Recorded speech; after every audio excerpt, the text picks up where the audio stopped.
Monsieur Loïc Billon, vous êtes le créateur et fondateur du site internet qui s'appelle Camer News, qui est un site aujourd'hui en pointe, très très regardé par de nombreux Camerounais. On dit que vous êtes une start-up qui a du vent en poupe. La question, pourquoi aujourd'hui au Cameroun on n'a pas un vrai challenge de la performance des sites internet? D'accord, bonjour, merci de m'accueillir. Je ne suis pas spécialement d'accord avec votre question, dans le sens où on a beaucoup de sites internet camerounais très compétitifs. Et aujourd'hui, le challenge n'est plus de regarder au niveau local, c'est-à-dire juste sur le Cameroun, mais plutôt au niveau régional, avec les autres, essayer de faire la compétition avec les sites de l'Afrique de l'Ouest. Je parle notamment des sites ivoiriens ou sénégalais, qui ont des classements mondiaux assez intéressants. Donc Camer News aujourd'hui est dans le top 10 des sites les plus vus en Afrique, et d'autres sites comme les confrères camerouninfo.net ou camer.bi ou encore même Africa TV sont des sites encore très consultés. Donc le challenge aujourd'hui n'est plus au niveau local, c'est-à-dire juste au Cameroun, mais plutôt sur la sous-région, la région de la CEMAC. Voilà. Monsieur Loïc Bion, on va demander une précision pour nos lecteurs. C'est vrai qu'aujourd'hui, en termes de start-up, de nouvelles technologies, les créateurs ont tendance à avoir un petit peu mondial, quoi. Vous, peut-être au niveau CEMAC, au niveau africain, mais au niveau du Cameroun, aujourd'hui, comment le Camerounais de base peut savoir sur quel site aller, où il va trouver plus d'informations, qui est le plus performant, qui fait quoi? Est-ce que vous pouvez nous donner plus de précisions sur pourquoi on vient sur Camer News, par exemple, pas sur un autre site? Alors oui, excellente réponse. Bon, encore une fois, je tiens juste à préciser que Internet, c'est une technologie qui est globale, qui englobe le monde entier. Donc c'est pour ça que j'allais d'abord préférer faire quelque chose de beaucoup plus généraliste. Mais au Cameroun, on a une compétition qui est quand même assez acharnée. On a beaucoup d'acteurs sur Internet, je peux en citer quelques-uns. Pour ce qui est des news, on a Camer News, Cameroun Info, Camer.bi, même Africa TV. Pour ce qui est pour de l'entertainment, vous avez Jowanda, Olech, les Wendolé, qui sont des sites, même voire Culture Eben, qui sont des sites déjà très prisés des Camerounais. Et pour répondre à la petite question, comment on peut savoir que les personnes aujourd'hui quels sites sont les sites les plus consultés? Donc c'est assez simple, c'est le trafic, c'est par le trafic, c'est-à-dire le nombre de visiteurs par jour qui détermine si un site est populaire ou pas. Donc pour Camer News, on est à peu près à 60 000 visiteurs jour, et qui nous donne un classement mondial de 15 millième position. Et ce sont des choses que vous pouvez trouver sur le site alexa.com, qui est un institut de metrics reconnu internationalement.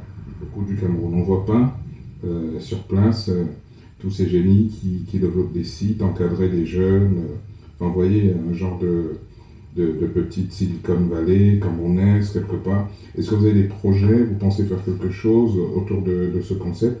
Par exemple, par rapport à ce que vous faites actuellement avec Cité Lab à la Cité Verte. Oui, alors excellente question. Je pense que déjà pour se réclamer camerounais, il faut avoir un projet porteur sur le Cameroun. Ensuite, la localisation d'où se trouvent les technologies n'est pas un problème en soi. Pour ce qui concerne les projets vis-à-vis du Cameroun, Camer News était, on va dire, un grand labo de test, où on a pu expérimenter beaucoup de technologies. Et le but de PA2M, qui est donc la start-up qui s'occupe de la gestion et du développement du site Camer News, a pour but de pouvoir proposer des algorithmes d'analyse prédictive, par exemple, pour améliorer par exemple la transparence dans un gouvernement, dans le gouvernement ici au Cameroun, ou encore tout simplement essayer d'améliorer les infrastructures ou le confort des Camerounais. Donc pour répondre une fois de plus à la question, être offshore c'est une chose, ça permet justement peut-être l'échange des technologies, mais le fait aussi que nous pouvons être au Cameroun présent et avoir des projets porteurs sur le Cameroun renforce notre présence sur le territoire. Ok. prochaine question. Mhm. En marge de la conférence sur l'investissement au Cameroun, il y a un village numérique qui a été ouvert sur le parvis du Musée national avec beaucoup d'entreprises de télécommunications, IT, et puis surtout des médias, c'est-à-dire les journaux qui sont spécialisés, des magazines. Et puis bon, voilà, on a vu la présence de quelques inventeurs qu'on connaît déjà depuis un certain temps, qui font du concours. Est-ce qu'aujourd'hui, on peut aller au-delà de ça? C'est-à-dire la présentation des sociétés de télécommunications, de téléphonie mobile, la présentation de quelques inventeurs. Est-ce que c'est vraiment ça l'économie numérique aujourd'hui? Alors non, malheureusement non. Donc c'est vrai que les concours ou les prix sont d'excellentes vitrines pour pouvoir se promouvoir et promouvoir des nouvelles technologies ou promouvoir tout simplement les jeunes talents. Par contre, ce n'est pas tout de l'économie du numérique. Il faut réinventer ou en tout cas s'appuyer sur les business models existants. Et aujourd'hui, tous les services Internet qui fonctionnent, on le voit bien, sont des services qu'on appelle des services hébergés dans le cloud, où les gens payent des abonnements. Donc payer des abonnements requiert des technologies de paiement par dématérialisé, c'est-à-dire des paiements par carte bancaire. Paiement par carte bancaire implique forcément bancarisation. Donc on en est encore bien loin au Cameroun. Tous ces projets, bon, c'est vrai qu'au Cameroun on voit souvent les mêmes acteurs remporter tous les prix sur les différentes technologies qu'ils ont développées. Je pense qu'il serait intéressant aussi de faire un bilan de tous ces projets financés, voir à quel stade ils s'en trouvent, et puis le nombre de vies qu'ils ont sauvées ou améliorées au Cameroun. Et puis voilà. Okay. Donc, je posais une question politique. Alors, merci pour la réponse, M. Liandoui. Là, cette année 2016 est une année sous le signe du numérique. Il y a même un terme un petit peu, peut-être, vous qui êtes spécialiste, vous trouverez peut-être galvaudé, qui est utilisé maintenant dans le langage local. On parle des jeunes Android, on sait que c'est une marque, mais bon, le nom de la marque est devenu une expression camerounaise qui veut dire branché, à la mode et tout, qui n'explique pas vraiment ce que c'est la tendance qui est recherchée pour transformer toute l'économie. L'idée des autorités camerounaises, c'est faire de la jeunesse un fer de lance qui est capable de créer elle-même sa propre activité en se saisissant des nouvelles technologies du numérique. Aujourd'hui, on parle d'un budget d'1 milliard de francs qui a été disons, mis à la disposition du gouvernement pour pouvoir encourager les projets. Vous, qui êtes à l'intérieur du développement, quels sont pour vous, vous serez en charge d'un budget comme ça, vous l'orienterez vers quoi? Oui, alors les thèmes sont divers et variés, donc chacun peut choisir un axe, que ce soit la culture, l'éducation, la santé, la politique même, je veux dire, on peut avec autant d'argent développer beaucoup de choses. On sait que par exemple en politique, pour rester dans le thème de la politique, la notion de transparence, la notion d'élection équitable font débat à chaque nouvelle élection. Donc la technologie, par exemple par des cartes électorales biométriques ou des passeports biométriques peuvent peut-être contribuer justement à l'amélioration d'un pan de l'activité gouvernementale. Donc le numérique, en tout cas, les jeunes Android, les jeunes de la génération Android devront justement y réfléchir et se pencher à des solutions numériques, dématérialisées, technologiques, pour pouvoir améliorer déjà leurs propres conditions et puis la condition de nos enfants qui vont venir dans les années à venir. Voilà. Si besoin d'une petite précision, et merci pour la réponse. Juste une petite précision sur les opportunités vraiment pour les jeunes aujourd'hui, c'est-à-dire un jeune qui a envie de se lancer, que ce soit en agriculture, que ce soit même dans les arts, comme je disais tout à l'heure, vers qui, vers quoi? Aujourd'hui, on a l'impression que c'est le téléphone qui est la seule clé d'entrée. Qu'est-ce que vous pouvez dire? On nous parle de la fibre optique, on nous parle des câbles Blackbone qui pourraient permettre un débit plus important. On a l'impression que tout tourne autour du téléphone. Alors, il faut savoir qu'il y a eu par rapport à l'Europe, l'Europe a eu des très lourds investissements dans le déploiement d'un réseau téléphonique filaire dans les années, on va dire, des années 90, même dans les années 80, qui fait que aujourd'hui la technologie éprouvée doit être amortie. Donc l'Afrique n'a pas eu à faire cet effort technologique en termes d'investissement, ils sont directement passés au téléphone mobile. Donc les téléphones mobiles ont vécu une évolution dans les années 2000, dans le courant des années 2000, où il y a eu justement l'arrivée des smartphones avec le tout connecté et le développement en même temps parallèle des technologies de télécommunication 4G, 3G permettent aujourd'hui le transport d'informations sur Internet de manière très rapide. Donc je vous rejoins pour répondre à votre question. Non, le mobile n'est pas le seul axe de développement dans le numérique. Comme j'en ai cité plusieurs, il suffit tout simplement d'avoir aujourd'hui une bonne idée ou tout simplement un axe marketing pour pouvoir se frayer un chemin dans le numérique. En tout cas dans la génération Android, celle qui est précitée dans le langage courant des Camerounais. J'entends par là pourquoi. Aujourd'hui, la technologie, développer une application ne coûte plus très cher. On peut la faire développer par des spécialistes à moindre coût. Et n'oublions pas que nous sommes sur Internet, c'est-à-dire qu'on peut toucher partout dans le monde et on peut participer sur des projets collaboratifs et inclure des gens situés aux quatre coins de la Terre. Alors, maîtriser une technologie particulière aujourd'hui est peut-être une erreur. Plutôt, je conseillerais aux jeunes Camerounais qui souhaitent se lancer dans le numérique de ne pas viser spécialement le mobile, mais d'abord trouver une idée pour améliorer le quotidien et ensuite voir comment le numérique peut y contribuer. Vous savez, la personne qui utilise l'énergie solaire pour pouvoir s'éclairer, il va utiliser des panneaux solaires. On est très loin du numérique. Là, on est plutôt sur de la science et sur des panneaux photovoltaïques. Donc, pour moi, la technologie, d'une manière générale, la science, d'une manière générale, contribue déjà au développement d'un pays et puis de l'amélioration des conditions de vie. Donc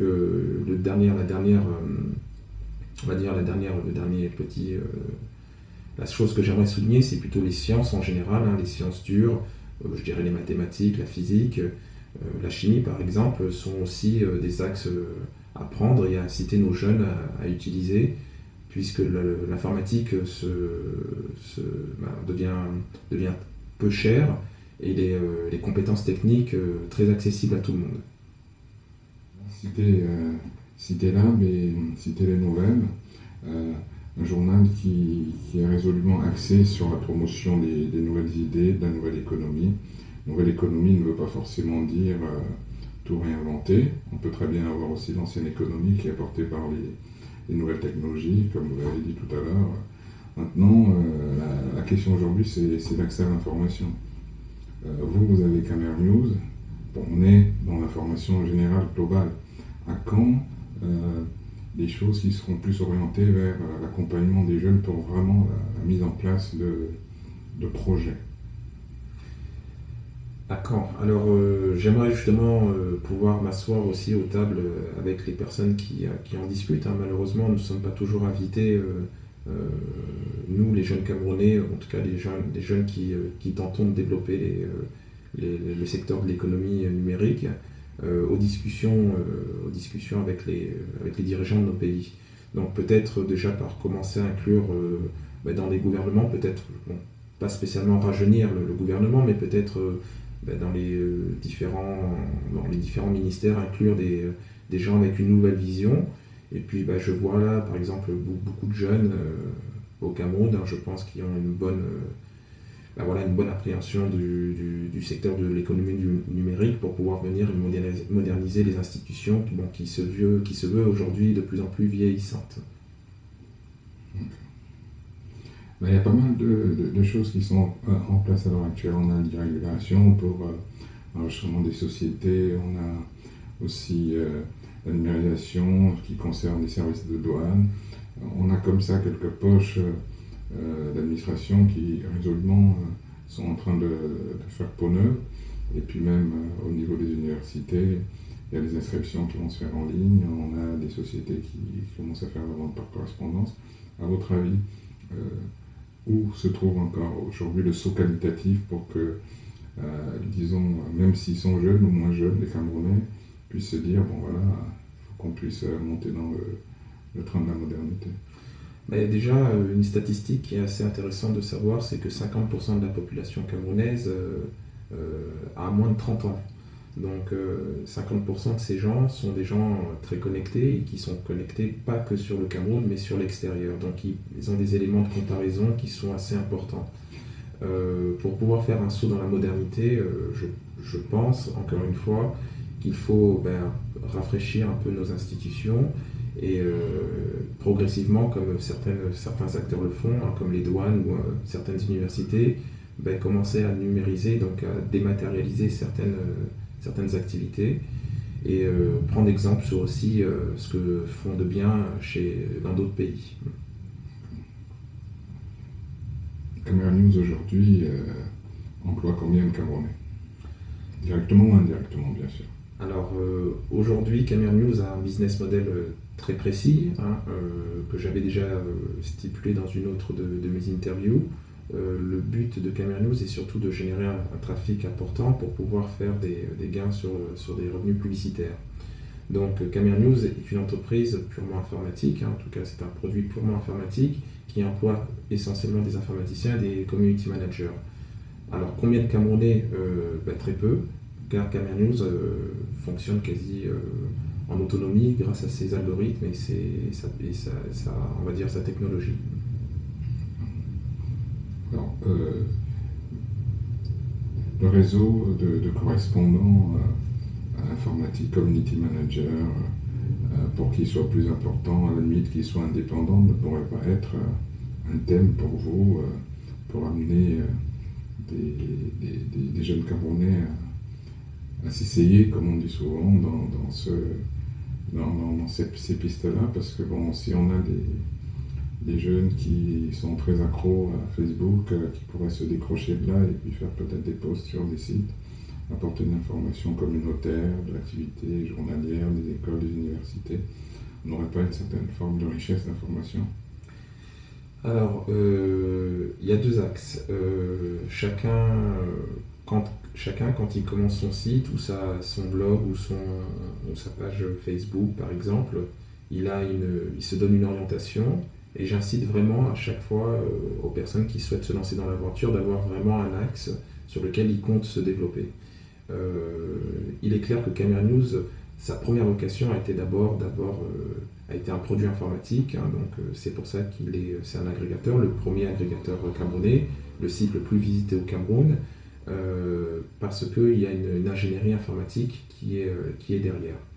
Je vais prendre par exemple un site concurrent, si on devait se comparer, par exemple camerounafo.net va apporter une information plus qualitative. Pourquoi? Parce que son orientation était beaucoup plus journalistique que technique. Donc encore une fois, cela dépendra de l'orientation du créateur. Pour l'instant, Caméra News avait vocation de fournir un site avec beaucoup d'informations en temps réel. Aujourd'hui, nous sommes déjà en train de se réaxer. On cherche à affiner déjà l'information par utilisateur, c'est-à-dire que chaque utilisateur aura une information qu'il affectionnera. Et aussi, nous allons commencer donc à écrire et à recruter des journalistes locaux, les meilleurs, pour pouvoir apporter une information qualitative et riche. Dernière question. Alors, dernière question pour boucler cet entretien.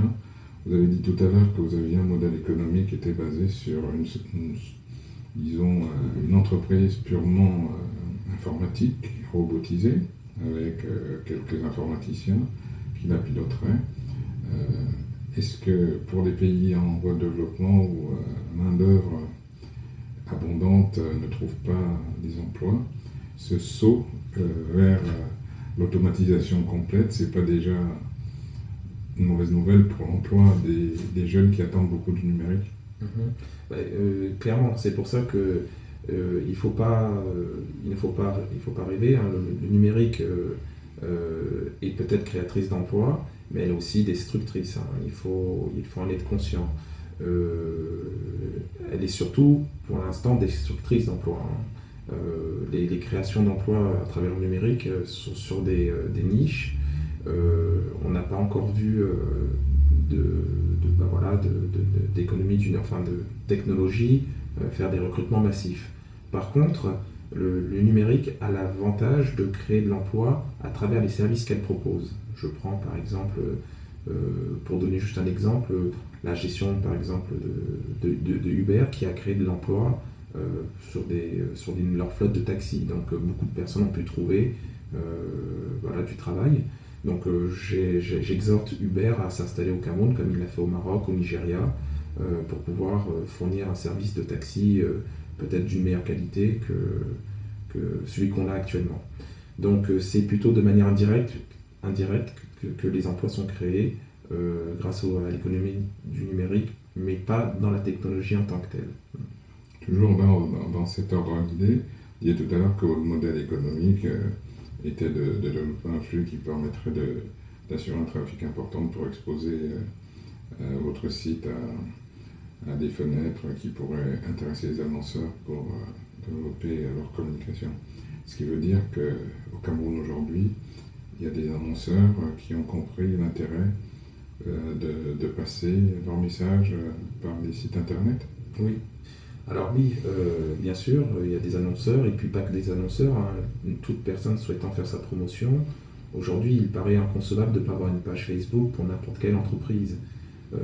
Sauf que beaucoup d'entreprises font l'erreur d'aller sur Facebook et confient leur communication à des community managers ou à des anciens marketeurs qui ne maîtrisent pas les nouveaux rouages de la communication digitale. Donc là, je vous invite à contacter PA2M, dont on en a fait une spécialité, la communication digitale sur le web.